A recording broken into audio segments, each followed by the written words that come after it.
এটা হলো এক, চেষ্টা তারা করেছে। দুই, এবং সেটা লক্ষণ আমরা দেখতে পাই যে বিএনপিকে আমরা জামাতের যখন আমির বলছি, এবং আমি নায়েবে যখন আমির লন্ডনে গিয়ে দেখা করে এসেছেন তারেক সাহেবের সঙ্গে, সেটাও আমরা দেখছি ওই সময়ের মধ্যেও হয়তো এই এসছে, তৎপরতা। হ্যাঁ। জি।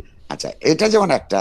হুম। তো এই জামায়াত যেমন এই নানান অপরাধ করেছে, অথচ অপরাধগুলির জন্য সে ক্ষমা চায় না, বরং সেগুলোকে নানান ভাবে প্রলেপ দিয়ে আপনার ওইখান থেকে উদ্ধার পেতে চায়।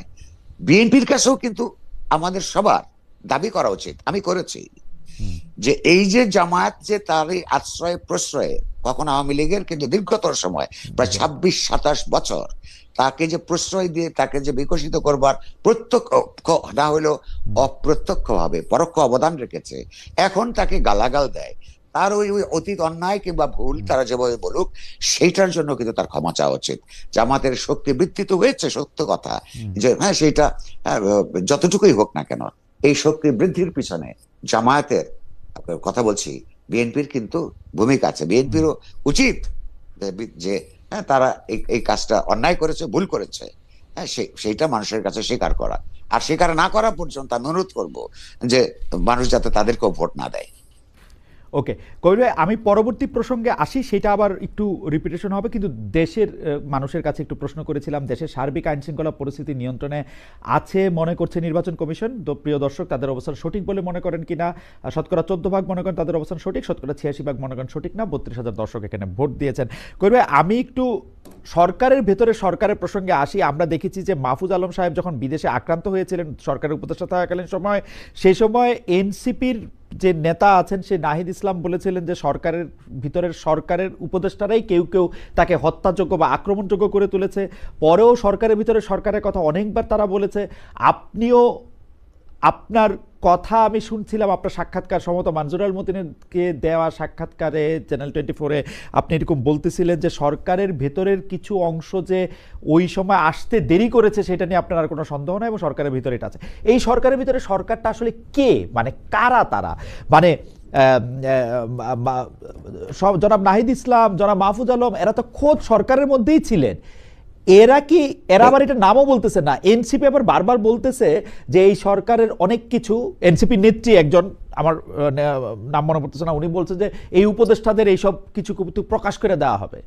এরা এই সরকারের ভিতরে সরকারটা আসলে কে, মানে কারা তারা? দেখুন, আর্মি, ডিজিএফআই, জি, পুলিশ? যে যে যে আলাপটা করছি আমি, জি। যে দেখুন দুটো, একটাও যে আমি যে ওইটা কথা বলেছি যে সরকার এটা হতে দিয়েছে, হ্যাঁ, যে কারণ হচ্ছে আমি তো ওই ঘটনার একটা পর্যায়ে যখন আপনার ডেইলি স্টার অফিস প্রাঙ্গণে উপস্থিত হই, সেইখানে যখন এটা আপনার এই যে স্লোগান দিচ্ছে, তারপরে গাড়ি আসতে দিচ্ছে না, দমকল, তখন তো আমার অনেক মন্ত্রী সাহেবদের সঙ্গে ফোনে কথা হচ্ছিল। তারা অনেকে যে চেষ্টা করেছে তা নয়, কিন্তু দুটো ব্যাখ্যা আছে। একটা হচ্ছে যে তার আপনার কোনো নিয়ন্ত্রণ এই সরকারের কার্যকর নিয়ন্ত্রণ এই প্রশাসনের উপর নাই, কারণ হচ্ছে যে ওই যে নন পলিটিক্যাল লোক হইলে যা দাঁড়ায়।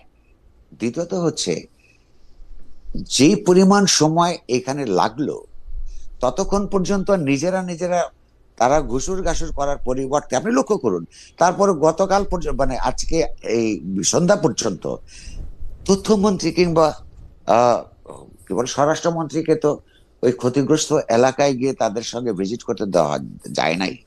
তারা এমন এমন কি গুরুত্বপূর্ণ কাজ করেন যে দেশের দুইটা শীর্ষস্থানীয় পত্র পত্রিকার যেখানে আগুন দিয়ে পুড়িয়ে সাংবাদিকদের হত্যা করার চেষ্টা হলো, সেখানে তারা যেতে পারলেন না। তো এটা অনান্তরিকতারই এক ধরনের লক্ষণ, এবং ওইখানে ধীর গতিতে প্রশাসন রাষ্ট্র কাজ করছিল, তাতে বোঝা যায় এটা হতে দিয়েছে তারা, আমার এই ধারণা তৈরি হয়েছে।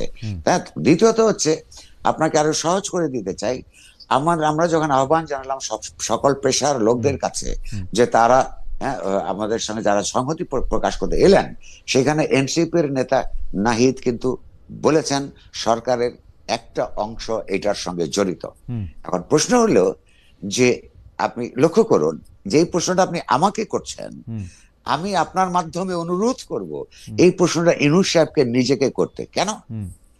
ইনুস সাহেব নিজে বলেছেন যে ছাত্ররা তাকে অ্যাপয়েন্টমেন্ট দিয়েছে, মনে আছে আপনার? Right, absolutely. আচ্ছা আচ্ছা, সেই ছাত্ররা এখন বলছে, ছাত্রদের প্রতিনিধি নাহিদ, যে সরকারের লোকেরা আপনার লোকেদের একটা অংশ এখানে আছে, তাহলে এখন কি সেই ছাত্ররা তো তাদের সঙ্গে নাই, মানে মন্ত্রী পরিষদে নাই, তাহলে এই অ্যাপয়েন্টমেন্ট যারা দিল তারাও চলে গেল, হুম, এখন যারা আছে এটা কার লোক?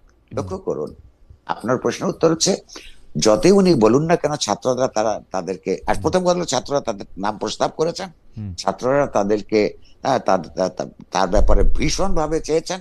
এই ব্যাপারে সত্য, কারণ তারা না চাইলে উনি নিশ্চয়ই প্রধানমন্ত্রী হতেন না। কিন্তু এই যে রাজনৈতিক যে বিশ্লেষণটা এই মন্ত্রী পরিষদের মাথায় থাকে না। ঘটনাটা কি হয়েছিল, বিভিন্ন রাজনৈতিক দল মত নির্বিশেষে সমস্ত মানুষের সম্মিলিত প্রয়াসের মধ্য দিয়ে একটা জাতিবাদী আওয়ামী লীগ স্বৈরতান্ত্রিক সরকারের পতনের পর যখন এই সরকার গঠনের কথা হলো, তখন তিনটা ফ্যাক্টরস কাজ করছিল। একটা হলো তখনও রাজনৈতিক দল হিসেবে অসংগঠিত এনসিপির নেতৃবৃন্দ, সমন্বয়ক। হুম, অন্যদিকে হচ্ছে তখনও পর্যন্ত বিরোধী দল হিসেবে বিএনপি, তারপরে বামপন্থী ডানপন্থী অপরাপর রাজনৈতিক দল, তারা সবাই একসাথে তার ব্যাপারে একটা অন্তর্বর্তীকালীন সরকার করার সিদ্ধান্ত নিয়েছিল। তারা যদি সেদিন তাকে না মানতেন তাহলেও কিন্তু হতো না। এবং এইটাকে ফ্যাসিলিটেট করেছিল সেনাবাহিনীর শীর্ষ নেতৃত্ব। এই তিনটা যদি একসাথে না হতো তাহলে সেই দিন তার নেতৃত্বে এই সরকার প্রতিষ্ঠিত হতো না। এবং এটা নিয়ে যদি আরো গন্ডগোল হতো বা সময় ক্ষেপণ হতো, আমার অনুমান তখন একটা মিলিটারি টেক ওভার হতো। এবং ওই পরিস্থিতিতে মিলিটারি টেক ওভার হলে এইটা খুব বেশি মানুষ আশ্চর্য হতো না। তাহলে এই যে ইউনূস সাহেব যে তার যে রাজনৈতিক ন্যায্যতা, তার সরকারের ক্ষমতায় থাকার যে রাজনৈতিক ন্যায্যতা তৈরি হচ্ছে এই সমস্ত আন্দোলনের শক্তিদের সমন্বিত সমর্থনের ভিত্তিতে, ফলে তাদের রাজনৈতিক কর্মকাণ্ডকে গড় করে তাকে যে একটা রাষ্ট্র পরিচালনার ক্ষেত্রে নীতিমালা প্রণয়ন করতে হতো, এবং তার রিফ্লেকশন যদি পড়তো, সবাই যদি সন্তুষ্ট থাকতো, তাহলে তো আজকে যে নিরাপত্তাহীনতা তৈরি হচ্ছে এটা হতো না। হুম, এখন তারপরে উনি সরকার গঠনের সময় আপনি লক্ষ্য করুন তাদের অধিকাংশই হচ্ছে আওয়ামী লীগ আমলে উনি নিপীড়নের শিকার হয়েছেন।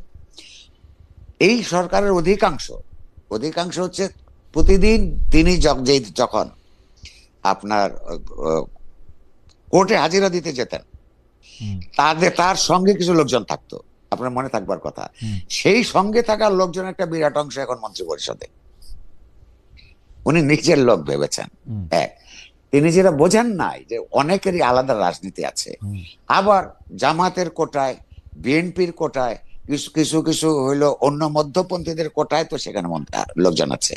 কিন্তু মুশকিল হইলো তার যে কোটার থেকে যারা যাকে পাঠিয়েছে তাদেরও রাজনৈতিক দৃষ্টিভঙ্গি পরিষ্কার নয়, ফলে একটা হযবরল অবস্থা তৈরি হয়েছে। হুম, এবং সবচেয়ে বড় কথা, এইটার সুযোগ নিচ্ছে যারা সবচেয়ে সংগঠিত শক্তি, অথচ ক্ষমতায় যাবে না হুম, বা যেতে পারবে রাইট। না।